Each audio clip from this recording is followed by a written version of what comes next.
Chapter 5. Ponyville was far too small to be one of the Canterlots, Manhattans, or Beijings of Equestria, gliding regally along on their great business and paying little real attention to the daily dance of the sun and moon. It had long since ceased, too, to be one of the skittish frontier towns like Appaloosa and Dodge Junction, hesitant sleep and lurching awake in panic before dawn. The Everfree Forest, near as it might be, had long ago learned to respect the might of Canterlot, and safe beneath the watchful gaze of the Sun Princess, the little village had grown sleepy and comfortable. It believed in getting its solid 8 hours of sleep, and maybe getting 2 or 3 more, just for good measure. It was no strange thing, then, that as Bonbon stumbled three-legged to the ticket depot of the Ponyville train station, crude bindle waving wildly over her shoulder as she struggled to carry it without tumbling to the ground herself, she should have found herself the first and only customer. She had considered, in the first wild rush of panic after Alavandra had made off with all of her carefully gathered supplies, simply shedding her earth pony form, transforming into a Pegasus, and taking to the skies. But she was tired. Exhausted, in fact. She hadn't slept in 24 hours, hadn't felt the filling warmth of Lyra's love for nearly as long, and she had performed more transformations in the last night than during the past 10 years put together. Try even one more, and she'd have trouble staying on all four hooves, let alone flying. She could probably still manage traveling to Canterlot on hoof, if absolutely necessary. Transformations were very draining, but the train would be faster and would leave her in much better shape to deal with whatever needed dealing with. Not that she was in very good shape now, of course. Bonbon snorted irritably and pushed those thoughts from her mind. No sense in mentally defeating herself before she'd even started out. She trotted up to the ticket seller's booth, glass-fronted and smelling of freshly sawn wood, and snorted again a bit more irritably. Despite the brass placard by the booth confidently stating that business hours began at sunrise and ended at midnight, the ticket seller was nowhere to be seen. Bonbon leaned her bindle against one of the wooden beams in the timber frame wall and peered through the booth's window, trying, without much hope, to catch a glimpse of the missing ticket seller through the open door of some back room or other, perhaps sipping a dandelion root latte or polishing off a late breakfast. No such luck. The ticket office, sparsely furnished in all business and professionalism, it was almost depressing, really. Only a few candy-colored arabesques, not too many hearts carved into the pale blue walls, not up to Ponyville's usual interior decorating standards at all. Then again, it was a new building. Perhaps they just hadn't had time to get some pony in to do it up properly. Showed a distinct lack of employees, other than a few sleepy-looking stallions chatting in the back who, to judge from the tool bags hung over their backs, were part of some sort of maintenance crew. Waiting seemed to be the only option. The changeling mare sighed, lowered herself to a sitting position on the wooden platform abutting the rails, and tried not to think about the many, many things that might have already happened to Lyra. About 10 minutes later, Bonbon had very definitely not thought about caverns miles beneath Equestria's surface, Bugains, vengeful changeling queens with flint axes to grind, Bugains, or ancient rituals involving more chanting than is generally found in polite society. She was not thinking about Bugains for the third time that morning, and was particularly not thinking about the rumors she'd heard that there was a colony of the thing somewhere deep underground near Canterlot, when her totally not a worry fest was interrupted by an odd sound somewhere nearby. A rhythmic clumping, as if a very large and very clumsy stallion was trying to make his way towards the train station, or a normal pony with weights on her hooves was... With weights on her hooves? Weights? Surely not. Bonbon gritted her teeth and, rising to her hooves, glanced around the corner to see a pale green, tassel-maned unicorn that she could have almost mistaken for Lyra if it were not for the newcomer's goat-like eyes, dripping mane, and snaggletooth smirk. Along with, of course, the doorknob attached to her ear, saddlebag glued to her back, pebbles coating her hooves, and a surprisingly wide variety of other kinds of detritus clinging here and there, including a rather pretty flower perched in her mane, which the newcomer had almost certainly not added intentionally. Lyra, eccentric as she sometimes was, had never been prone to decorating herself in Olavandra's caddisfly larvae-like style. The Kelpie, catching sight of Bonbon around the edge of the train station, tried to give a lazy, indifferent toss of her mane, but ended up smacking herself on the side of her head with the doorknob instead, where it promptly stuck fast. She clutched at her head and started muttering something incomprehensible, but almost certainly uncouth. All Bonbon caught were the words, "Smelt it, smelt it, smelt it, chase discord with iron bells ringing," and from the sound of it probably would have gone along in that vein for quite some time if Bonbon hadn't curtly demanded what she wanted. "And stick him with a wiggin' stick! Ow!" finished the Kelpie, and attempted a smirk. "I'm disappointed in you, Mendax. Truly I am. I needled you mercilessly, was an accessory, unwilling, granted, but an accessory, to the snatching of your pet, stole all the little essential trinkets you'd gathered for your astonishingly ill-conceived rescue mission, and to top it all off I persist in calling you Mendax instead of, what was it again? Dum-Dum, something like that." She started to give another careless toss of her mane and stopped when she remembered what had happened the last time. Honestly, what do I have to do to get a little pursuit? Bonbon snarled, baring very unpony-like fangs. I can't believe you. I am rather incredible, aren't I? Hard as it might be to credit, though, I'm only implausible, not actually impossible. The changeling ignored her. This is all just a game to you, isn't it? Just a fun little game of bait the changeling. Well, I don't feel like playing. Leave me alone. Oh, come now, Mindax, humor me. Just a little chase? I'll almost let you catch me, I promise. Not interested. Go away. Bonbon turned, trotted back around the corner of the building, and planted herself firmly in front of the still absent ticket seller's booth.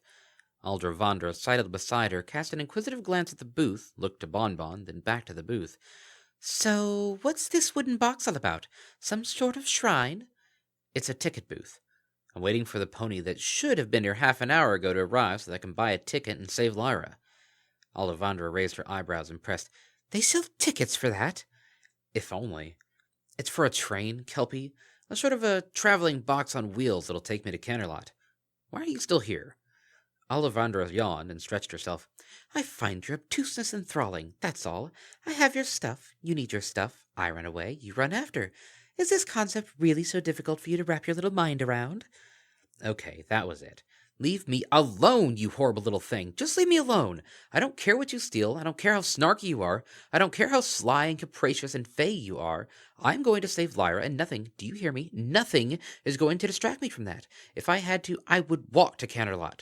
Bonbon stepped forward. Aldrovandra stepped back. The little old gray-maned ticket seller, unnoticed by both of them, stepped into his booth. Go back to your swamp, mimic half of Ponyville. Report me to Chrysalis. I don't care. Just leave me the hay alone. Do you understand? But Mindax, Bite iron. Conveniently, there's a bar of it in the saddlebag on your back. You'll find it in the left satchel. What? She snapped, whirling around with a snarl to face the ticket seller, who had been tapping on the glass of the booth, trying to get her attention. Do you want? The ticket seller shrank into himself, peering nervously out from behind his whiskers and making squeaking noises. Bonbon briefly considered demanding how much he had heard, but rejected the notion. Bad enough that he thought she was insane. She didn't need him thinking she was criminally so. The not-quite pony drew a deep breath and forced her ears back up into a friendly, peaceable position. Rearranging her scowl into something that, even in poor light, would still probably not have been mistaken for a cheery smile, she said, Sorry, didn't mean to snap at you. Name's Bonbon. 1 ticket for the morning train to Canterlot, please. There was the clink of bits, about all she had to spare, as most of her savings were in the saddlebags on that wretched Kelpie's back, against the wooden counter. The elderly pony swiped the bits into the booth, and then, after some clumsy bustling with a roll of tickets and a cutting device that had clearly not been designed with an earth pony in mind, he nudged a ticket through the slot in the window. Snatching it up in her teeth, Bonbon managed something more closely approximating a real smile, and nodded thanks. The ticket seller, emboldened by this, peered to his right and asked, Will your friend be wanting a ticket too, then? Bonbon glanced at Aldrovandra, who waved meekly and said, Distant acquaintance. Extremely distant acquaintance. And no, she will not. Where will the Friendship Express be pulling in? Over there? Thank you. She turned and hobbled 3-legged off in the direction the ticket seller had indicated, bindle slung awkwardly over her back. Aldrovandra watched her go, eyes half-lidded and lips pursed, and then she trotted up to the ticket seller's booth. Giving him her most winning smile, she said, Name's, Lyra. 1 ticket for the morning, what she said? Train to Canterlot, wasn't it? Yes, one of those. Miraculously, absolutely no major outrages were committed in the time between Aldovandra's purchase of the ticket and the arrival of the Friendship Express at the station. This was not for lack of motivation. On the contrary, as soon as she realized that the Kelpie intended to join her on the trip to Canterlot, Bonbon found herself feeling that a few major outrages, ideally inflicted on Aldrovandra in as painful a manner as possible, would be just what the doctor ordered. Her forbearance likely had something to do with the presence of several fellow travelers, finally arriving to purchase their tickets, along with the attention of the ticket seller, whose job was not a particularly exciting one and who was very obviously watching the two of them in hopes that they'd continue being odd. Bonbon, an old master at being boring, proved a disappointment to him, but Aldrovandra was rather more entertaining. After trying and failing to engage Bonbon in further conversation, she ended up sliding back to his booth and began chatting with him. She was, he felt, quite a nice young mare. It was such a shame about her teeth and eyes, which, she explained, were the result of a congenital condition which she didn't like to talk about. She seemed, for some strange reason, to have trouble believing that the train to Ponyville was really called the Friendship Express, and after he assured her that it was so, she inquired as to whether the names Happy Happy Fun Train or Hearts and Happiness Railways had already been taken. For no reason that he could see, she collapsed into hysterical laughter when he admitted that Philadelphia had beaten them to the latter name, but after wheezing a bit and repeating, Philadelphia!